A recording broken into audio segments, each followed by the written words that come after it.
like 3 different things happen. I'm like, it's all in with hours. It's important to stay in that because like that's the momentum. Yeah. That's when I triple down. I'm like, I'm in it right now. Whoosh, Exactly. triple down.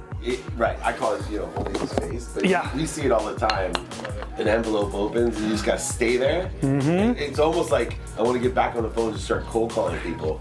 Just see it's like it's true. I believe in allowance, so they're attracted to me.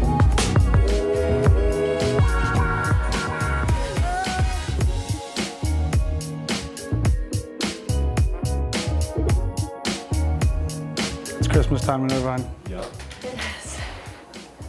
How's it going? I'm Bradley. What's happening, Bradley? Andy. Nice to meet you. Good to meet you. Bradley, nice to meet you. Alex. Bradley, nice to meet you. Bradley, nice to meet you. You're just gonna sit up here. Sorry, we can't take that. Get this What's happening, Andy? How are you? Hey, Andy. Good to see you. So they're like my wild animals are all over the place, but I'm home at 3 o'clock every day. And this is my only day that it's a little bit longer all week long because it's so important to me like to be home with them and to teach them from me, not from like the nanny, Right. not from, Yeah, well, I made that mistake when my kids were younger, the earlier ones. Now I have an 8-year-old. So I have 19, 17, and 14. And so in my 30s, I made that mistake. And my wife's very aware, but also just wise. So she would always say to me, why do you want someone that barely speaks English to teach your children when you have such capacity? You're cheating your children. Mm-hmm. You tell me you care about your children because you're working so hard. Now show me. You're cheating. Mm-hmm. Or another interesting statement, why do you treat people you barely know or you hardly know better than the people you care most about? Mm-hmm. Those sting. Yeah, but it's true. It's true. I take phone calls, I'd suck ass to people on the phone that I barely knew, and then I'd treat the people I love the most. I project my insecurity because I knew they'd still be there. It's always the closest ones to us that take the most abuse. And I just have come from such a place of truth, which is love, and fight to go back. Meaning, when I say fight to go backwards, I fight to go to center. So if I feel an emotion that's ego-based, instead of reacting and being a moron, I simply, all right, go back to center. Yeah, go back to the truth and center. Then speaking, it's like I have rearranged in my own mind so many difficult situations into like, whoa, I'm so blessed. Where 10 years ago I'd be like, this mother, all projection attacks, negative energy, which then attract more negative energy, which then snowballs. And there's attachments that go along with it, and then it's just I mean, that's for me. It's like it's so easy to shift out of it with just like a little bit of gratitude, and it's what I do the first thing the first thing I do every morning, like as soon as my brain turns on, if it's 3 in the morning or 4 in the morning or 5 in the morning, is I sit in meditation for 10 minutes. Like, I don't care if I'm traveling, doesn't matter. And then I sit in gratitude for 5. And it's whatever comes in. Like, that's what I'm grateful for. I just sit in that space, and I always get goosebumps. It literally, like, that sets the entire trajectory. And there's times, like today, I had like 6 phone calls, fire, real estate, all this drama. Yeah. And I was just getting to the office, and I'm like, I got to sit down and I got to reground and refocus because I have a big day. And it's not fair to you. It's not fair to you or anybody else if I'm not centered. Yeah. I did it with all my investors the same way. Like, especially your kids. And my children, of course. And they sense it right away. So I have to. Especially at that age. They're so sensitive to it. And they know right away. That's all the feedback they have is where, even the infants, people will say, why do babies love you? I said, because I'm at peace. And they can sense you get nervous. Right? And if you go to Africa enough, you start understanding animals. Like, I'll walk the Masai, right? And, hyenas will walk by me. And you're talking about a guy, like, in my neighborhood, I'd be afraid if you see, a coyote.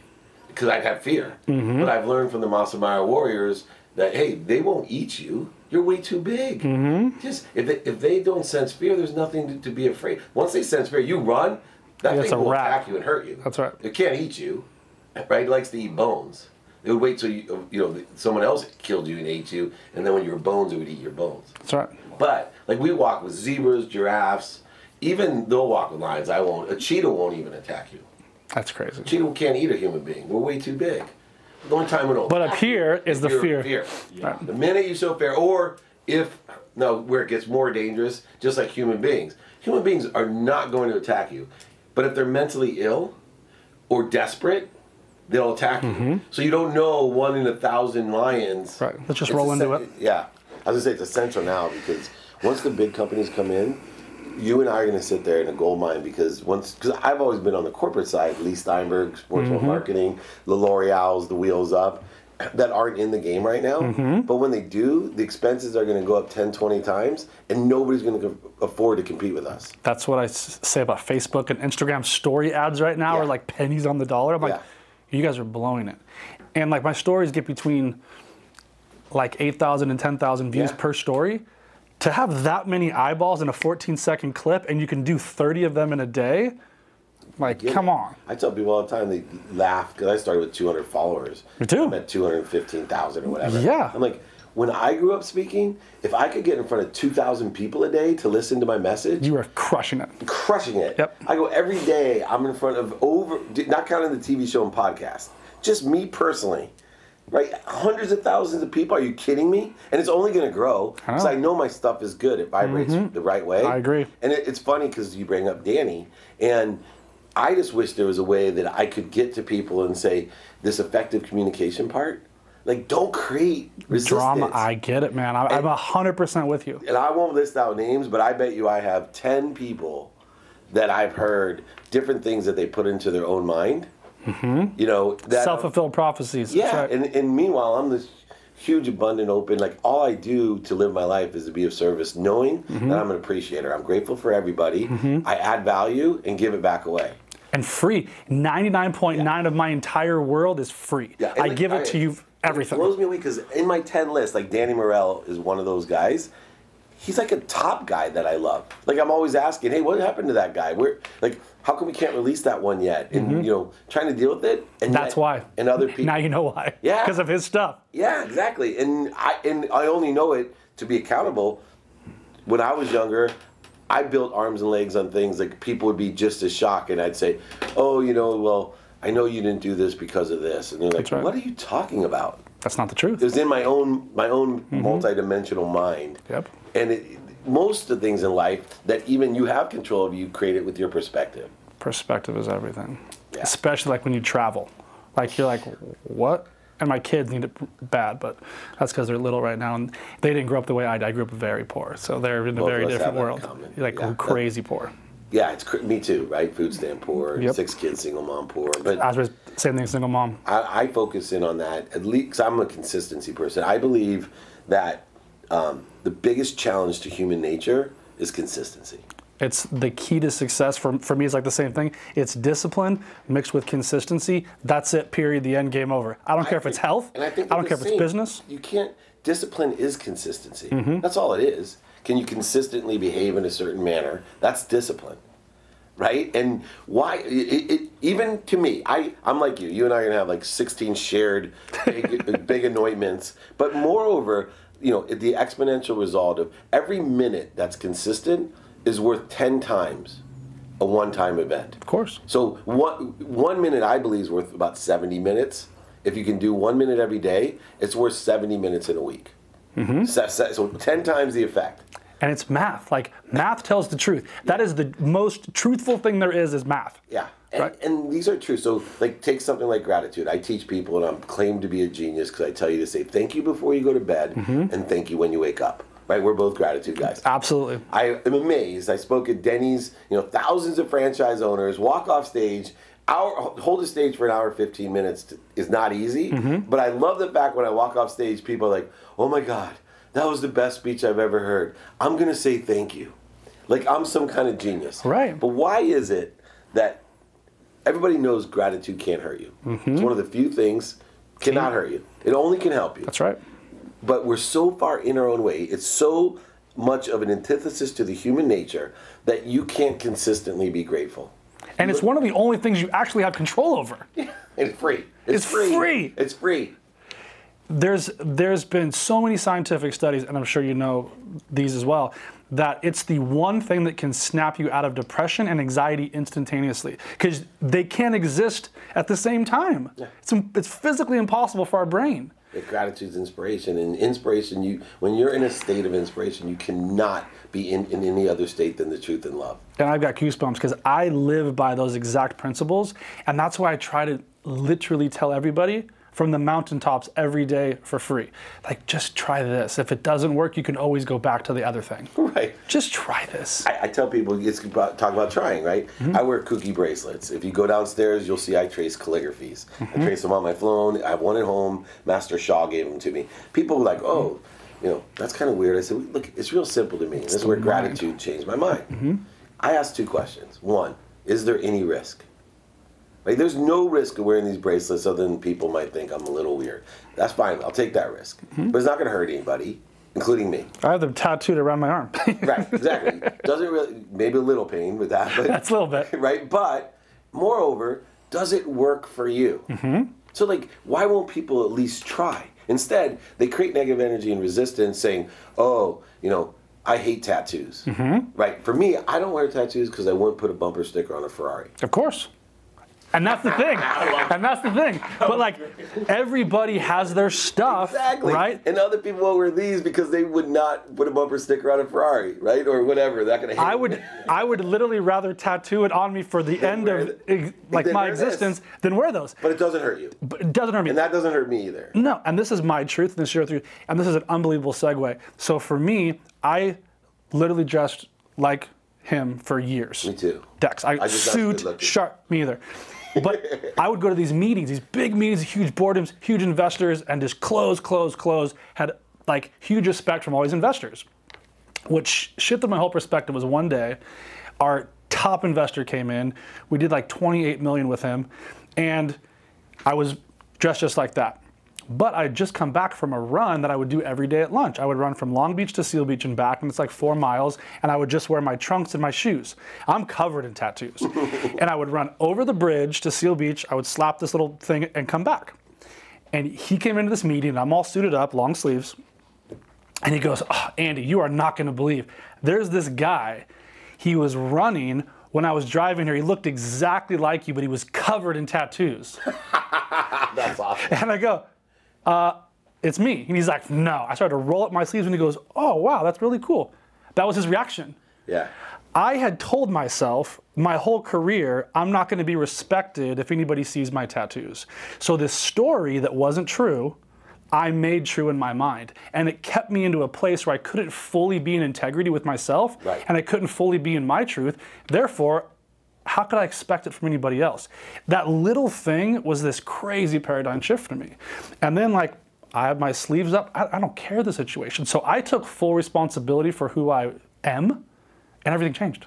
And I think it's so interesting because we were talking about projection, and we used one of our friends as an example that's created something in his mind that's, completely, and people do it all the time, but we don't put ourselves into the empathetic state of, okay, I could have bracelets, and it ran across my mind with the bracelets, like, who am I going to shut off that won't believe me or listen to me because I wear a bracelet? And then I started thinking, okay, would I not be friends with someone, not listen to a podcast, not watch a TV show, not hire somebody because they had bracelets? The answer is no. Right. Moreover, would I want to be around anyone? It's a great question. Right. That's a beautiful follow-up question. Right. I love that. But I've wasted so much time, energy, emotion, and money worrying about things that it's like, wait a second, why do I want, and then why would I want to attract someone that is like that, and then be surprised when I do attract somebody that is like that? Because what happens is, if I take off my bracelets, I may attract someone that would be like not aligned with my, I shouldn't say ignorant, but not aligned with my vibration, my truth, that would look down on somebody that wore bracelets or had tattoos, or would consider that condition or judgment something to do with the quality of what content I'm trying to motivate people with. 100%. And that's the part where I had to just let people know, and I put it out all over social media and everywhere. I'm like, no, look, this is who I am, and that's it. Unapologetic. But it's exactly what you said. I didn't want it to be like a tripwire for somebody to then be like, oh, that guy's covered in tattoos and what a piece of whatever. I'm like, well, that's me. But they wouldn't have that same conversation with me if they knew my truth. So for me, it's just literally putting it all out there, and that's it. Everybody else can be the judge and the jury. As long as I'm in full integrity, I don't care. Yeah, it's interesting. I have one of the heads of my media company is covered in tattoos, right? Neck, everything. And we needed an extra guy for a commercial shoot. In a big company, and they pulled him off because they're like, hey, we don't want to. He's a little edgy. Because of tattoos. And I almost wanted to speak up and say, but no, don't you want that? Like, why are you cutting off that audience? It's such a big audience. Because you understand the marketing side of it and not just the business side of it. Yeah. Yeah. And I believe, just as I believe what we were talking about before is living in a truth, that the conditions and judgments that we put are all based off of the past. And the biggest mistake that people make, consistency is the biggest inhibitor of human nature, of the correct judgments and conditions that are put on the past are the mechanism that puts faith into the past. That's right. If we put faith into the past, we're going to get the same thing. Right? That's right. Every time. Right, because faith works both ways, good and bad. That's right. So when we put faith in what we don't want, the judgments and conditions of the past, we're going to get exactly what we don't want. And it's hard to teach people, why don't you put faith in the future? So, because even tattoos, right, it has a future condition and judgment. It does. That's not a past one. Right? You can look back in history and see, just like wearing tennis shoes with a suit. That's right.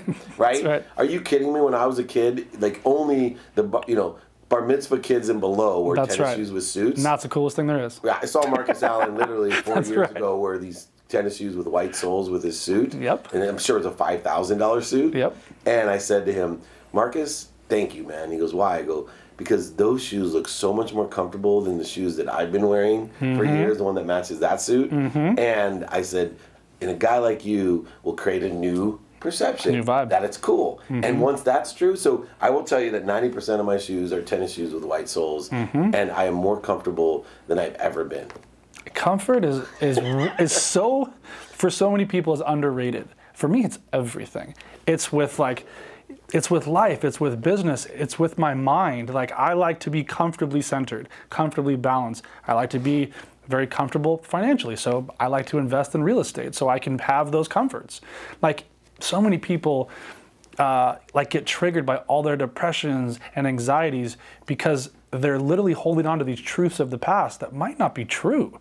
They may have been passed on to you, and those fears became yours by default. I have a question about real estate. Right? Obviously, I lost a lot of money in real estate. I shouldn't say I lost a lot of money because of my ego. That's why everybody loses money. Right? I lost money in all types of things. Real estate was one of my biggest holdings. But what I find interesting about real estate is, why is it that 99% of the people who invest in real estate haven't figured out how to make money when a market's going down? Because, right, I mean, like, it blows my mind, because I know how to do it now. Me too. And I prepared myself last time to do it, the last drop. I was prepared, but then I let my ego get in the way. That is literally one of my biggest fears, and my entire audience knows this. It was to make a bad move at the top of a 10-year cycle, which we're in right now. I've been patiently waiting for about 12 months, letting all my investors know we're going to wait, and we're going to watch this entire market across the country, and we're going to strike when we're supposed to. Yeah. No other holding company like mine is going to give that advice to their investors, because they want them to be transactional now, to make money now. But my truth is, it's not a good time to buy right now. Right. In certain areas. Right. So wait. Yeah, it's so interesting. You'll talk to Bedros from Aim Up, and he said during our podcast, he said, I'm just saving my cash.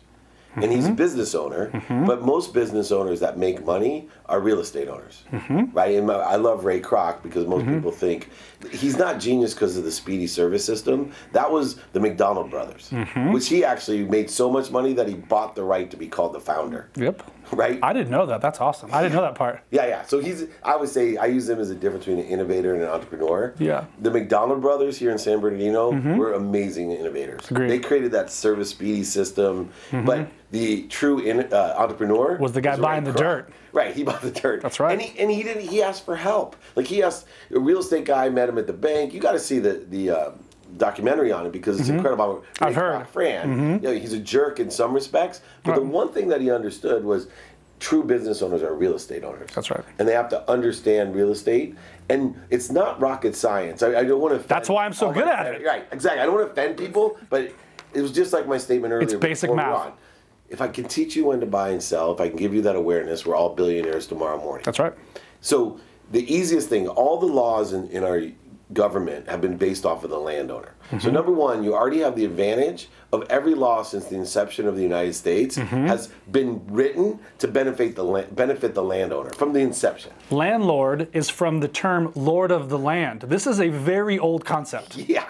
And so if you can determine when to buy and sell, which historically, right, you can see where it's going to do. There's no... The writing's on the wall. Exactly. I don't know if it'll be 12 months from now, 6 months from now, or 3 months from now, but eventually there's going to be a downturn. And when there's a downturn, it's going to keep on down.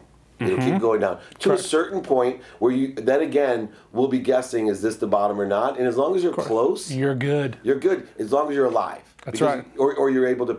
You're smart enough to have a trust to pass tax-free property, which is all just asking for help. You don't have to be a genius. Nope. Go ask the expert guys. I owned a golf course, right? Became the 8th best golf course in the nation. Sam Snead's only designed course. The one mistake I made, right? It cost $12 million to build the golf course. Then we got back because we sold the pine trees and all that. I mean, basically, I netted a golf course for $2 million that was worth over $120 million. Oh man. Never asked. Right? Never asked one person, hey, what should I do? Because here's the mistake I made.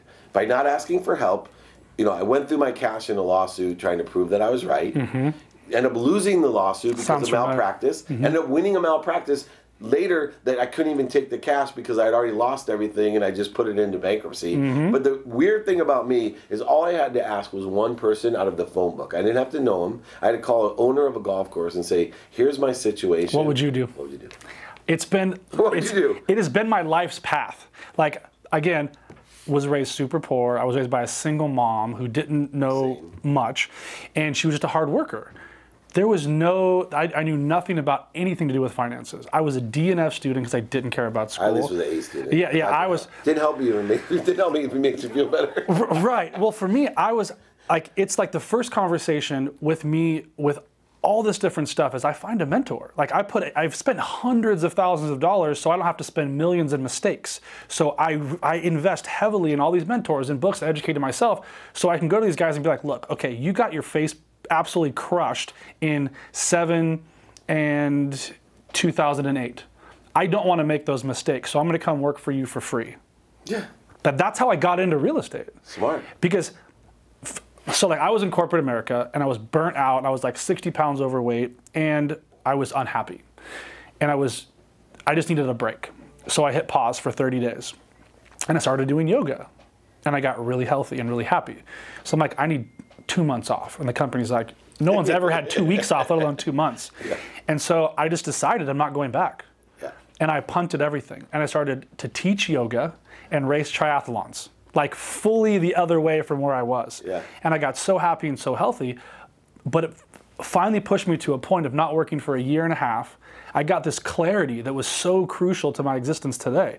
I found out how important like business was to me and building businesses and actually that whole part of making money. But I also learned that like I'm a competitive person and I need to do something in sports and be competitive and health and exercise.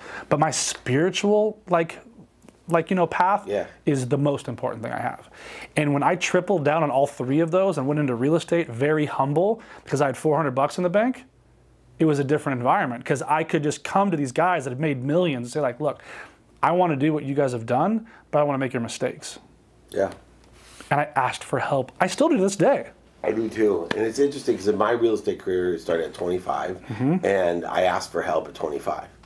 And I created a system, it was a 15-year system to reverse engineer, go and rent, pretend like you're renting a house, find where the most rentable houses were, and then buy one even if it was break even.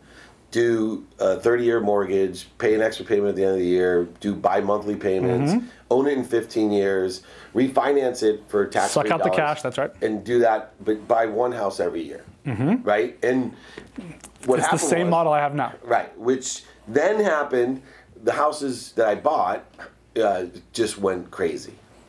So without asking for help, because now I had the Midas touch. I was a millionaire 9 months out of law school. I knew everything about... You're the smartest person to live, right? I'm in technology. I'm early. I'm making money on Qualcomm and AMCC. And, right? And then my real estate is, ridiculous returns. And so I go out of control. Here's what I did ask. I had a lot of equity. Even when I went bankrupt, I had a lot of equity. But nobody told me, because I didn't ask, can banks stop lending to you even if you have equity? Right? And what happened in 2007 and 8 is I went to go get my money. And the bank said, "Oh, no." I said, "No, I own this golf course. I got, look, all this these equity. Millions. Just give me a couple million. Give me some chunks." Nah, we're not. That's a bad loan. Look how much you owe for all these other properties, right? And like they were all net positive properties, either with equity or rents or. I mean, I made 33 homes. Not one of them was losing money. And I still wouldn't lend you. I could borrow that. What you don't know will hurt you. I talk about it constantly.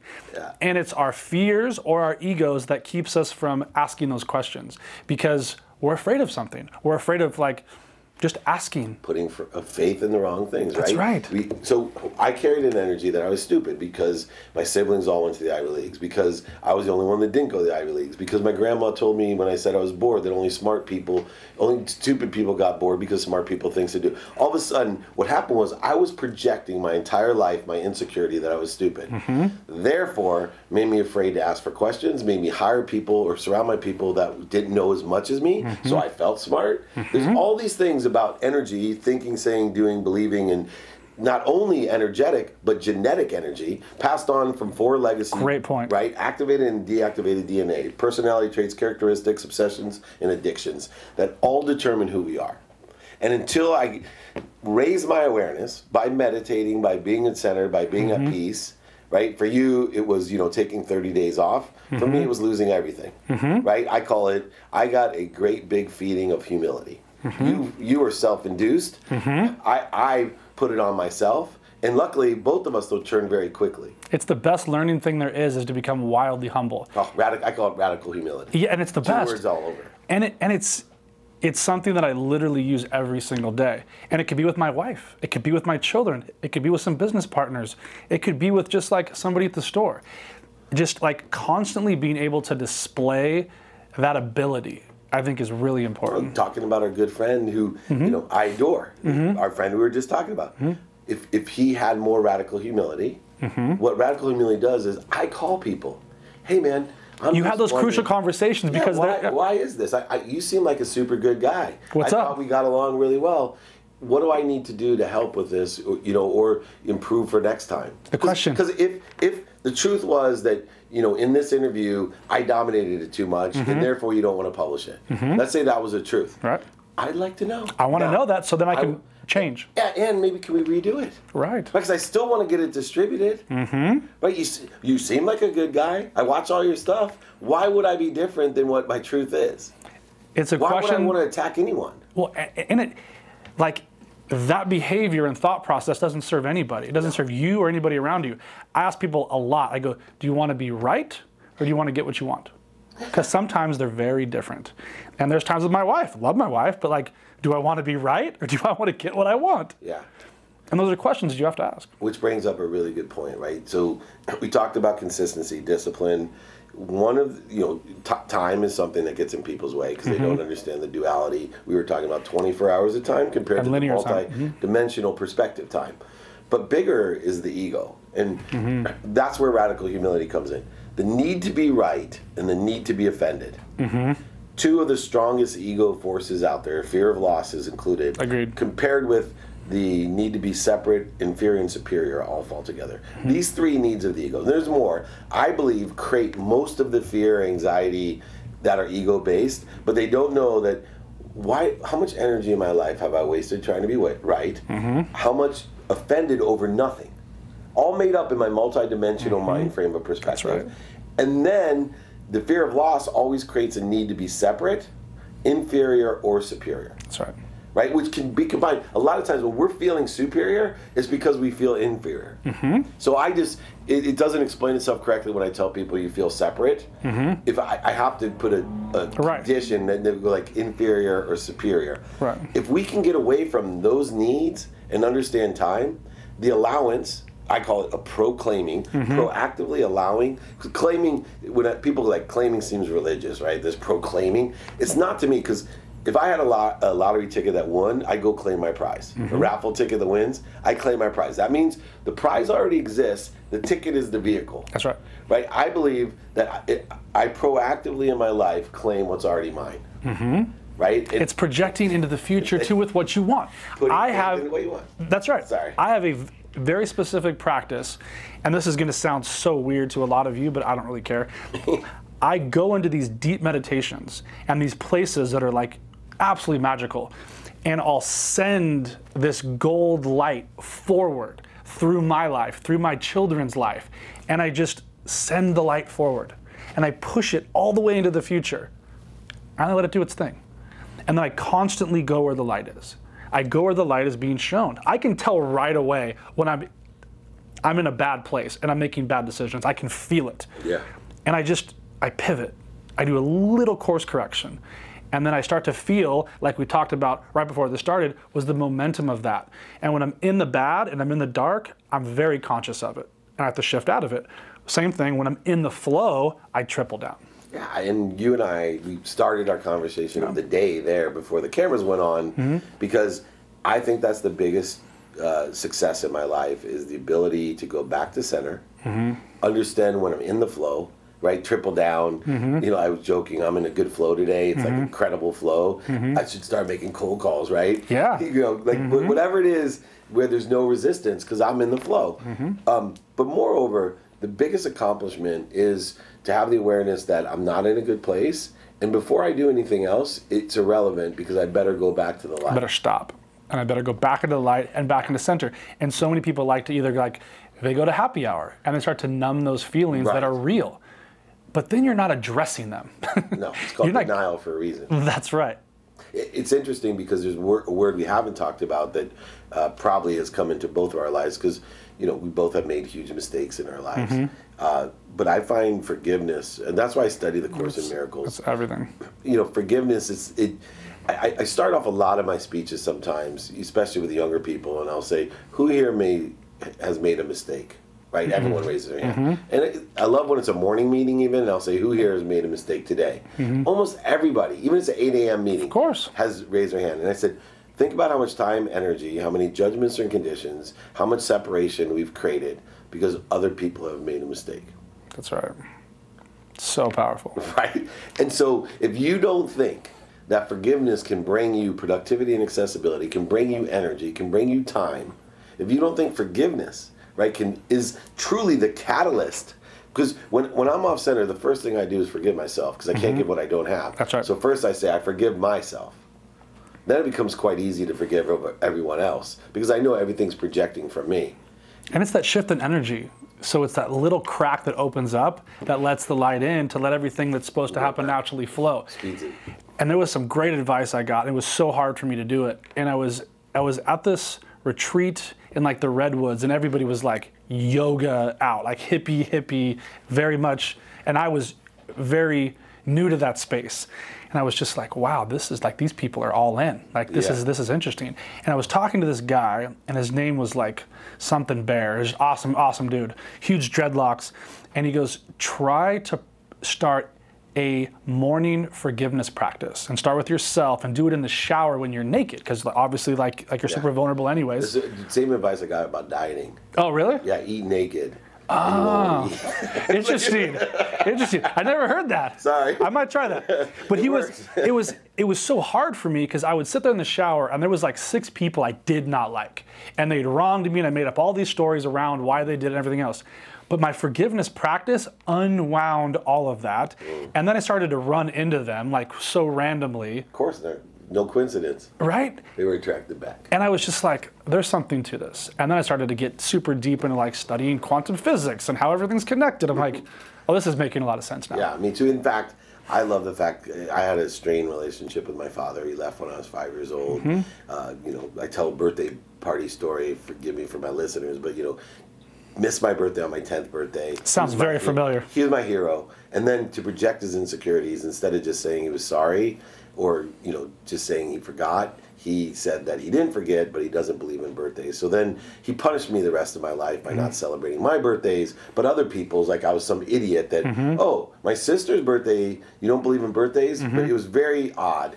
His 30th birthday, he gives me a jacket and a coat. First birthday present in 20 years. Says, I love you, you're just like me, please call me. I called to thank him. As I opened the jacket, there's no pockets. Everything's torn out, the whole lining. So I thought he was punishing me again. I'm like, great, he's teaching me a lesson.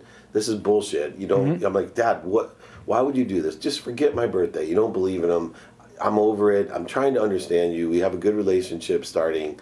He said, no, I want you to hang that jacket in your closet. It's not for wearing. I'm like, why? And he started to cry and literally say, because you're just like me. He goes, I don't want you to be the richest man in the cemetery. You can't take anything with you. That's right. Right? He was in that moment, I started even truly understanding my father more. And what I realized was I went from my dad being my hero to my dad being my villain. And all the things that I hated about my father, sorry, I get choked up, but from 10 years old till 30, and I hated him, was the things I hated about myself. Of course. And that was simple. And so that's where forgiveness, and I study the Course in Miracles, because if I can just say, why does this bug me so much? Because it bugs me. I better forgive myself. Because it's in you. I've done a lot of the same work with my dad. And I didn't even want to forgive him, because I liked using it as fuel. Right. I use it. I'm like, Bush did that too. Yeah, right? He wanted to be better than his dad. Yeah, so I literally did the same thing my whole life. It was my goals to make more money than him, and he was very successful. Yeah. I did it at 19. And I was like, it literally lasted like 3 hours. Yeah. I was like, all that fire, all that drive, and like I already got here and it didn't serve me. Yeah. So it was really hard for me, because it was the same thing. Like, he was my hero, but he wanted nothing to do with me. And I wanted that like validation. So then it would like spring up in all these other areas in my life, because I was chasing it into these like toxic relationships. Like, none of this stuff that we're talking about is by chance. It's created by us, and we have the tools to fix it. Right. That's the beauty of this whole thing. So if you're listening to this right now and you think that you're lost and you're stuck, you got yourself lost and stuck. You can get yourself out of being lost and stuck. It's the choice. Yeah, and that's where consistency comes in. I always tell people, biggest questions I get on the DMs and stuff is like, I'm stuck. I'm like, get stuck on getting stuck then. Get stuck in there. Find out why. Get stuck into why you're stuck. Don't just go to blame, shame, and justification. Be accountable. Let's look for the lessons, right? I think my mom gave me that powerful thing about accountability. One, what did I do to attract this into my life? And what am I supposed to learn from? That's the responsibility. And then you get the gem, and now it becomes part of your like ridiculous arsenal. And everything that you live through, and I say this a lot too, if you can survive the event, you can live with the memory. So all those things do is they just add to your armor. So every little lesson that I get, because I took responsibility for it, I found the lesson and I'm like, that was all me. It becomes part of my shield. So it's all the learning. And there's been some crazy times in my life where I'm like, can I learn this a little easier? Like, this is really hard. Is there an easier, softer way for me? So it's like a huge part of my thing in the morning too. I'm like, I want to attack this day with ease and grace. Like, and those things just really serve me. I like that better than even no resistance. Ease and grace. Quick little shift though, because I need some advice from you. We're both dedicated parents. 100%. Right? I have older and younger kids, so I've lived the life and made the mistakes. You're way ahead of me as far as a parent with the amount of time that you spend. I do it now. I just went through a 6-week tour where I could have made it so easy on myself by not going home, but I went New York home, Florida, Portugal home. Because it matters. Right, a lot. But I will tell you the lessons that I'm learning. We grew up in a certain way. We have so many similarities. It's crazy, but it's not. Right, I agree. Right? We were talking about Ed Milet. We have a very similar as well. But you and I, it's like crazy how many things are the same. I have these wonderful kids. And I produced one that's 19, scholarship in college. But I'm not sure how much I had to do with that. Oh, you had a lot to do with that. Yeah, I mean, somewhat. But my thing is the drive part.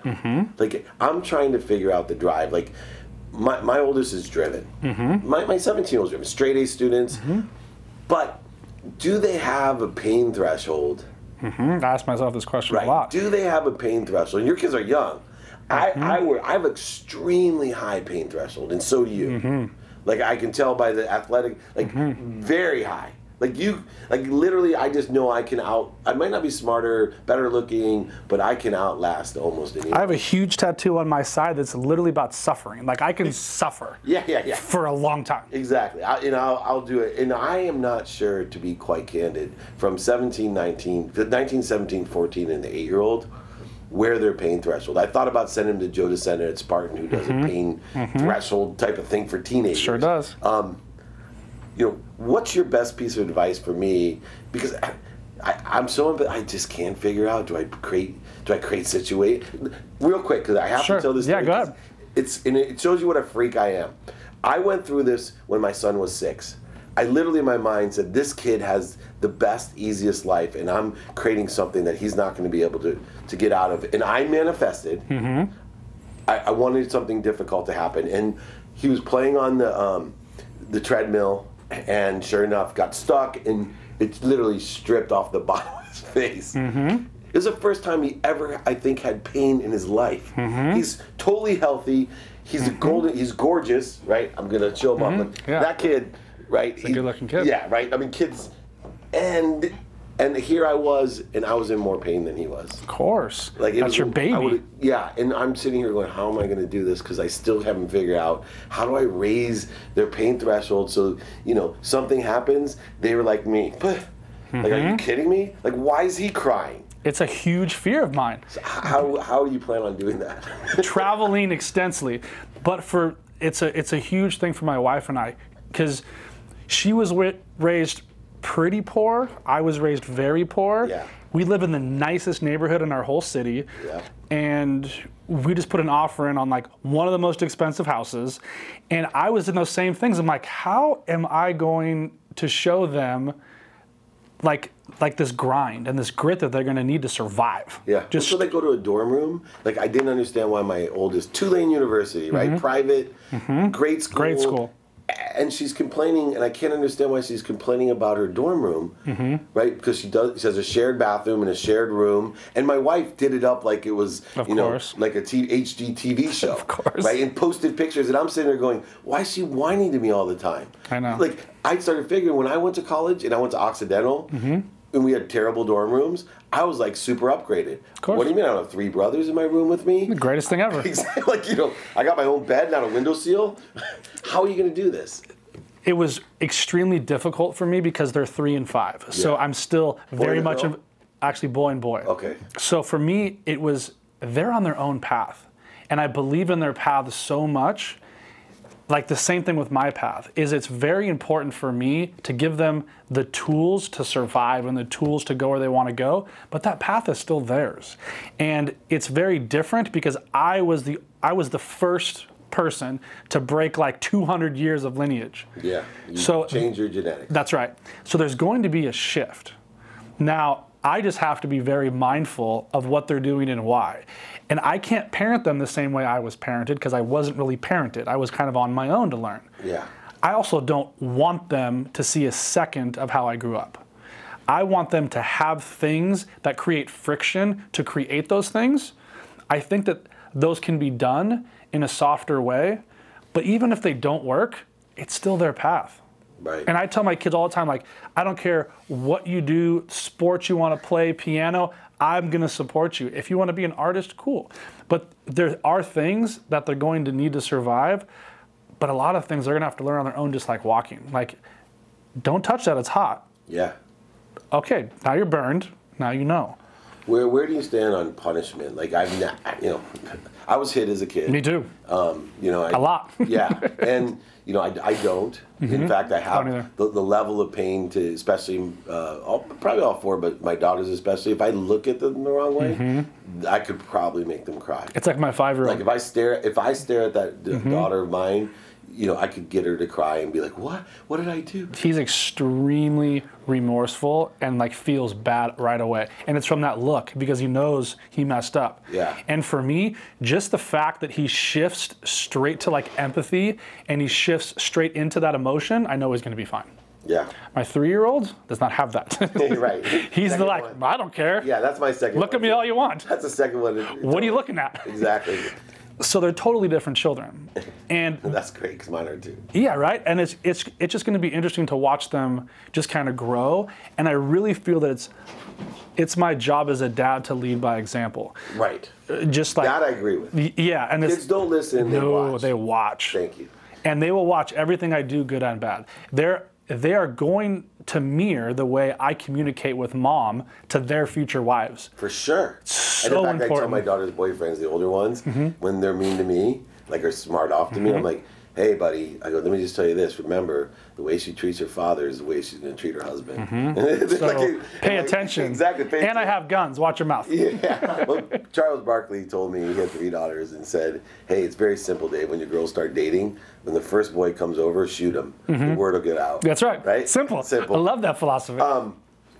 On the side of children too, I'm a great person of dissolving fear. Like when fear is present in my life, I know that I can't focus on the fear. That I once again find the light, right, and take myself out of the fearful state because that's going to accelerate. I would say, as potential fear, the only one that sits in my heart that that I'm still working through is something happening to my children. Of course. And But that's something that you haven't fully worked out within you It yet. has nothing to do with this. So you're projecting it onto them. Yeah. You hold space for thousands and millions of people. Yeah. So you can do the same thing with your kids. You have to give them the same permission you give everybody else. And that's the hardest part because they're the closest to us, right? So I want to impact the whole world. I have to start with myself and my family. And then it spreads out. That's a great thing. 'Cause I sign every email of mine, I don't know if you notice, unconditionally. Because that's my goal, right? I believe in enjoying the consistent, persistent pursuit of my potential. Unconditional living is my potential. Agreed. Very difficult. But the truth is I'm a hypocrite, We all are. right? And as we're building our brands, right, thousands, even millions of people at times watch and listen to us. When I am not in the pursuit of my potential, when I use this as always an example. When I walk outside at 4 in the morning and see that my 17-year-old's car is not out there, I'm not living to my potential. That's right. I'm hungry, hangry, and I say something stupid to my wife. I'm not living to my potential. That's right. How do you articulate to people that, because I wanted to articulate it, look, it's okay. I'm a hypocrite too, right? Hold me to any standard you want. I'm here as a channeler, as someone, a catalyst, an inspired person to motivate you, but I'm not perfect. Of course. Take a deep breath, because they do, like on the internet, they come back like, well, oh my God, of course you, and I remember when I became friends with Jack Canfield and Bob Proctor and like some of the world thought leaders that are extraordinary, and I went to dinner for the first time, and Jack Canfield swore. Right, I'm like what? Oh. Right, and then Colleen, my executive assistant, who like idolized them, was like, "Can you believe he said that?" I'm like, It's human. "Yeah, probably."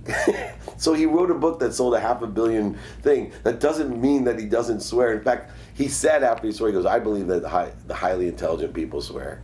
Like that was his. That's why I say the F word all the time. Right, exactly. But it's just one of those things where like you have to have the capacity. And capacity for me is really big. It's the capacity to forgive like we talked about. Yeah. But it's also like, it's the capacity to be you unapologetically. Like there's times I curse, that turns off some people. Right. And I'm really sorry. But if I don't, then I'm not being me. So now I'm not being of service to anybody. So I give myself permission to hold a certain amount of capacity. And the capacity for me just lets me be. And if I do something that's really wrong, I'm the first person to say, I fucked up. That's awesome. But I think the internet helped me with that when I started realizing, I know there's arguments out there, but somewhere between 4 billion and 6 billion people are on the internet. And when I started saying, I have now the freedom to find my frequency. Of course. If I lived in Akron, Ohio, in a small and belonged to some temple with the same 100 people surrounding myself at all times, then I would have this like limiting, it would be very challenging to be myself. Of course. Right? But for me now, it's like, okay, this is who I am, right? And I'm going to attract this frequency of people who accept or maybe even are motivated by who I am. And by the looks of different comments I get, I'm changing lives. That's why I'm sitting here. And I was going to say, and for me, the fact that you're attracted to me tells me I'm okay because I want to attract more people like you into my life. which I do when we're raising kids, as my piece of advice back to you. I have one simple rule. Show me your friends, and I'll show you your future. 100%. Only time I'd ever move for my children is because I know I cannot control those teenage girls. That's right. If they're around the wrong people and refuse to be apart from them, I'd move. Agreed. I'd move even out of my city if I had to, because I can't control the things you say, the people you hang out with, the podcasts you listen to, the TV shows, the movies. I am very much an educator about show me your friends, to the point where my girls roll their eyes, but and they surround themselves with really good stuff. And I cancel out the bad. And that's because you're a good parent. You don't give yourself enough credit, right? Yeah. All of us are trying, but it's the same thing with us. So many times I've had to do like a humongous audit. I'm like, okay, who's really close to me right now? You. Yes. Who can go and who can I replace somebody with? Because if you get too many people that are just going through their own stuff and you become this person that just they suck your energy because they need you, maybe you start having less conversations with that person. Not that you're not there for them anymore, but they become an energy suck. Yeah, if it bleeds you, right? If it feeds you, feed it. Right. If it bleeds you, dump it. You gotta dump it. You can still be there to help. You just can't. I have, my wife changed this for me because I surrounded myself with the wrong people and the wrong ideas. That's truly how I lost everything. Of course. But to start my reformation, what I call my quantum shift. She said, you got to fire these 5 friends. I said, what are you talking about? I've known them since childhood. I did the same thing. And I literally, and just for your listeners in mind, people ask me, well, how do you do that? Because sometimes it's family. And one of them was family. Me too. And so I had this great line, and I still use it today. Hey, I just wanted to call you to tell you that I'm not going to be able to talk or hang out with you anymore. And it's about me. And I want to apologize because it's not about you. I don't like myself when I'm with you. It has nothing to do with you. Literally, I don't like myself. I found myself in positions with some of my friends that they were bad positions. Well, yeah, like, how did I get here? Right, and I didn't even like it. Of course. Like, I'm sitting there going... But you didn't want to let them down either. Yeah, it's my own fault. Like, I couldn't say no, and it went step by step, and all of a sudden I became them. And I'm sitting there going, how did this happen? Like, I was self-loathing. And then the shame and the guilt. Dude, it is the recipe for, like, catastrophic events. Yeah, and that's what it is. And I remember waking up one night, going to bed at 4, waking up at 7, in New York City with one of my dear friends in the hotel room, and the guy downstairs, I was smart enough when we came in at 4 in the morning to say, I got a plane, I got to get back for my daughter's birthday in New York, I can't miss this flight. If we don't beat on the door. Yeah, open the door and wake me. And next thing I knew, at 7 a.m., I was being awoke, and my buddy looked at me and goes, okay, good, now we get into the self-loathing time. Yep. And that was before I made my quantum shift. But I remember thinking on the way to the airport, as I made him pull over because I had a puke, right? I get it. And I got on that plane barely by cutting in line, just a wreck. But I remember saying to myself, well, how did I get here? Like, you have an extraordinary life. You're an extraordinary person. And if it wasn't for my wife, I'd be dead. 100%. Me too. Dead. Me too. And look at my life now. People rely on me, look up to me. I wake up every day super stoked to rush to here and rush home. Right? The activities that I get paid for and not paid for. Me too. I mean, I literally pinch myself going, thank you. And you almost pissed it all away. This close. Right? Me too. And how many other people out there do you think feel the same way? Most. Or are there right now? Right. You have the power, if you're listening right now, to make whatever shift you want. You literally got yourself there, and you have the power to get yourself out. But it's a choice. And sometimes those choices are really hard. And to let go of friends and family that just don't serve you at a high level is smart. Same thing with hiring mentors. Same thing with doing things that we talked about. Same thing with being a good parent. And having these non-negotiables that you do not move from. Like, I have these non-negotiables to be home at 3 o'clock every day, to like wake my kids up from their nap. My 5-year-old, when he was 3, told me something I'll never forget as long as I live. He was joking with my wife saying, Daddy doesn't work. He doesn't have a job. I'm working my face off. I moved my office home. Good for you. I'm doing so much work. But in his little mind, he didn't know that I had a job because I spent so much time with him. For me, I was like, I don't care what I do for the rest of my life. I have one as a dad because he thinks I don't have a job. And I own 5 companies. Yeah. So like it was a huge shift for me. But it was because I created that. I got the people out of my lives that weren't serving me at a high level. I got to a place of deep depression. I was super, super far overweight. I ended up in rehab because I was unhappy. I was unhappy as a person, and I was drinking like a fish to try to make that go away. Numb it. To numb it. Yeah. And then just like you, except like it wasn't quite this. I was sitting there and I was in this bed and like detox, and I'm looking out the window going, how did I get here? Like I blinked and I was there. So I had to make that shift of like, well, this doesn't work for me anymore. It had nothing to do with the drinking, 0. It had to do with I was unhappy. Yeah, of course. And I had the power to fix it, but I didn't have the faith to fix it. So I had to really put the faith well before the belief. And the faith is what got me to the phase 2. Phase 2 was turned into phase, 25,000. Yeah, it's funny because faith supersedes, goes before belief. Always. And belief supersedes the material. Right? The materialization, the actual perspective or reality. And it starts with the faith, which is an inspired being connected to that which inspires you. That's right. It's something that's a purposeful, passionate thing, and also can be tied to profitability. Of course. Through this process That's of faith, right. belief, and perspective. Through that search, do you think that people have to go through? I do a lot of these podcasts and a lot of interviews back and forth each way, right? And I'll have you back to reverse it again and get into deeper stuff as well. But do you think you have to go through something? It's kind of like the whole childhood question again, right? Do you think you have to? Because the extraordinary people went through something extraordinary. You have to. But here's the interesting piece, is that huge tattoo that's on my side, right? Yeah. It says, pain is inevitable, but suffering is optional. Good. It's a choice. Sometimes, and this is because I'm a little, wacky, I have to put myself, in a situation where I have one way out. Because I know myself that well, that if I don't get that leverage on myself, I will not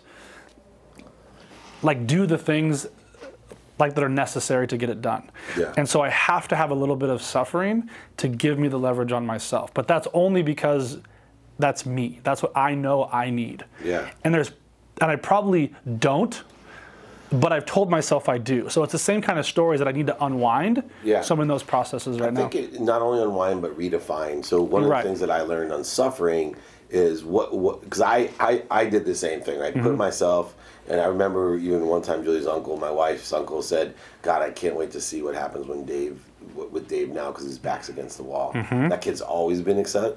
Imagine now that he's pinned. And I can't I fight my way out furiously. Yeah.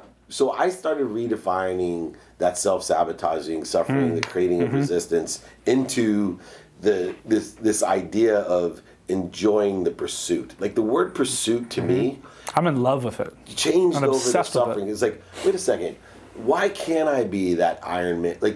I'm in the pursuit, I did the same thing with working out. It's a non-negotiable. I do the same thing with my family, as I told you, flying back and forth. Not that I can be there at 3s in school. But still. But I would say the most expensive year of my life was I promised to coach my 6-year-old son's baseball team and not miss a game. And I took private jets, which I don't normally do anymore because I save the money to pay for shipping to send to books and give to Africa and all and Warren's charities. But that year I made a commitment. And so if there was no flight, I was flying back to be there. And one of the last games I missed, but I gave him the option. LMU, Loyola Marymount, had a thing for inner city kids, 2,000 high school kids. And I told him, hey buddy, I promise to be at every single one of your games and practices. I'm going to miss your game today because they want me to speak to these 2,000 kids to help them, but I'm giving you the choice. What would you want me to do? Do you want me to be at the baseball game, or should I go help the other kids? But I made a commitment to you. And I think that was the whole lesson. It led up to... I'm getting choked up. That is the whole lesson. And he looked at me without blinking. He goes, oh, go see, like, so it was, he's confident enough to know that he was the most important thing in my life, but he was also wise enough, he learned that he was going to give the gift to him of his daddy not being there. And you were vulnerable enough with your son to have that conversation, to empower him at 6, for him to be able to make that decision unequivocally. Like, just like, no, of course, Dad. That lesson, you have no idea, could have shaped the whole rest of his life. Speaking of that, we get to interact with so many cool people, and I always find it's interesting how impactful one thing can be. That's it. Right? What is, I know this is your interview, but I'm really curious. That's fine. What is one of the impactful things, like moments in your life like that you can look back going, you know, like for me it was my dad helped a homeless guy in a Holiday Inn stairwell when my, you know, very princess whose sister did not even want to sit with him. I still remember it today. Like, I'm of service. That changed my whole life because I saw how everyone looked at this homeless dude and they didn't want to let him in the breakfast place. And my dad was like super just generous, you know, and it changed my life. What impactful moment can you recall? I've had a lot in my life. Yes. I would say there was one that was really impactful, and I was playing baseball and I was a young kid, and it was from a coach. Like, he asked me to sit out, and I was the star player. He asked me to sit out because there was this other kid who was a catcher, and like, that was my position. I was really good at it. And it was like, the way he said it was like, would you mind like not playing this game? And at first I was just like, I'm playing, this is my whole world. Right. And then it was like a split second later, I was like, of course he can play. I helped him get the gear on, get suited up, and he played. I got to sit there and watch that kid like play a full game. Yeah, I'll get you. And it like changed the way that I looked at him as a man, like that kid as a person, as my mom, and like everything shifted. I was like, I don't have to always be that guy. I can take a step back. You had a radical, humbling moment. I've had thousands of those. Yeah. So there's 2 questions that I believe change people's lives, and you live by them. One is, how can I be of service? And then 2, do you know anyone that can help me? And they don't necessarily all fit together, but they do through forgiveness, humility, kindness, all the key words in my life. What great lesson, you know, do you have, or question that you, because you're a great real estate investor, you know, is there a question that you think is the catalyst, you know, to creating abundance in your life and other people's lives? Yeah, I mean, for me, it's 100% being grateful and then working your face off. But there was this like small little piece of the puzzle for everybody. I don't care if you're poor, I don't care if you're wealthy.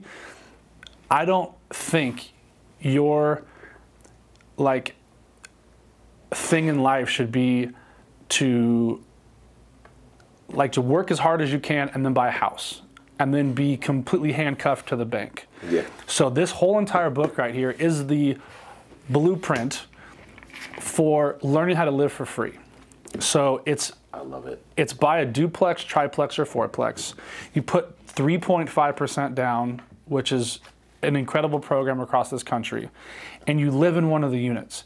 And then you rent out the other 3 to 80 to 100% cover the mortgage. Even if you have to pay a little bit, of course. If the market dips, like it's going to, correct, you have 3 other families paying that mortgage. 2008 and 2009 were the highest divorce rates in our country's history. That was not by coincidence. Of course. So now those kids that were 4 are now 14, and they're eating pills like Tic Tacs in high school because mom and dad divorced, because they got over leveraged in real estate. So I'm literally trying to like be the Robin Hood of real estate, and I'm helping the rich and I'm helping these investors make money, but I'm also teaching 4 generation of renters know that you can buy a duplex in Cleveland, Ohio that you're living in and paying $500 a month rent. You can buy that $60,000 duplex. Your mortgage is only $600, so you can rent out the other side, and now you're living for free, and now you just changed your entire family's history. Yeah, and future even more important, right? Because you had information. I didn't know about this till I was 30 years old. I didn't know that you could put 3.5% down or even 5% down and buy a multifamily building with regular traditional like financing. Yeah. I'll add one thing that I learned through that, is that if you're going to buy those, just do a Google search on the fastest growing counties in America. That's it. And if you want to do that even further, go into the city planner and look where they're putting in a Home Depot or a Lowe's. Mm-hmm. And the schools and the colleges. Because they put in millions. Like, I did a lot of residential investing in this way, because what I realized was, wow, Home Depot and Lowe's have multi-million-dollar real estate research companies. I might as well leverage that.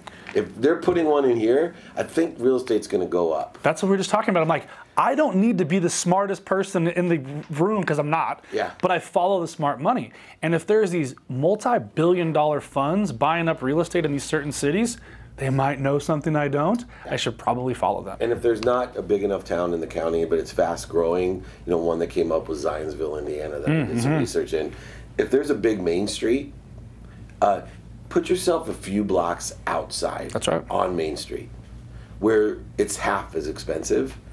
But since this is an income property that you live in, if you live there 10 years, it's going to push out. You'll be in the middle of, That's right. of Main Street, and you're talking about exponential value appreciation. And that someday, I love going to like Minnesota and these places. Me now. too. Super Bowl, went to Minnesota, and towns that I've been in forever, and there was an Arby's on the corner. My wife loves Arby's. Right downtown Minnesota. And it was funny because I'm like, dude, I don't really see those kind of franchises in these kind of towns go out of business. And my friend said, oh, it didn't go out of business. Guy sold that property for $20 million. Yep. So he owned the Arby's franchise for 30 years since I worked for West Publishing right there in Minnesota. But held it as a business, made a couple $100,000, I'm sure, a year, maybe $100,000 a year. But his crush was the real estate. He crushed it for generations, $20 million. You guys have heard me talk about this a lot. My first mentor when I was 19 years old was this guy named Walt Babcock. And he owned the restaurant that I was working at. He also owned the small little building behind it where he had his practice as a dentist. He slowly bought up Main Street, Seal Beach. He slowly bought up the whole block. Yeah. He was paying himself $25,000, and it was just one day, and I go, so what's that, Walt? And he goes, this is my rent to myself. And he looked at me with these eyes, and he goes, Andy, always buy the dirt. He goes, operate your business on the property that you own. Then you pay yourself rent, and then you watch it go up.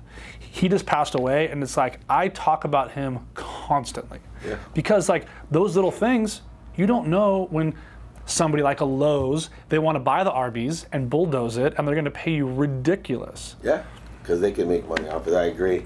I love the real estate game, and this has been incredible. Thank you so much for your time. Where can these listeners, and I think we're in 138 countries, so where can these guys and gals find you? Because I love your message. Yeah, at David Meltzer is my Instagram, Twitter, Dave Meltzer, D-A-V-E Meltzer.com, a little different. And I'm not the wrestling Dave Meltzer. So you can find me, Google me, David Meltzer, Sports One Marketing, all those great places. But at David Meltzer is a great place. Awesome. This guy is a true legitimate class act, and I just thank you for your time, David, very, very much. We'll reconnect, and I'll have you back on the playbook, so thank you for having me. That'd be awesome, David. Thank you so much for your time. Thanks, Andy. Awesome, brother. I'm going to do one last thing with you, David, and then we'll let you go. We're going to do this thing with Instagram. Sweet. All right, Instagram, we just finished up a fiery podcast. Awesome. It's going to drop in about a week. This guy's the man. Great book. Thank you very much, Andy. David, follow him if you're not following him already. I'm going to tag him in this. Right on. Thank you. Thank you. What's happening, everybody? All right, we just finished an incredible podcast with David Meltzer. If you're not following him, go follow him. Great dude, great husband, father, incredible entrepreneur, and owner of Sports One. This guy's been around a lot of incredible athletes, but is so grounded and so humble and such a good dude. I highly recommend this guy to anybody. Stay tuned. This whole thing is going to be fire.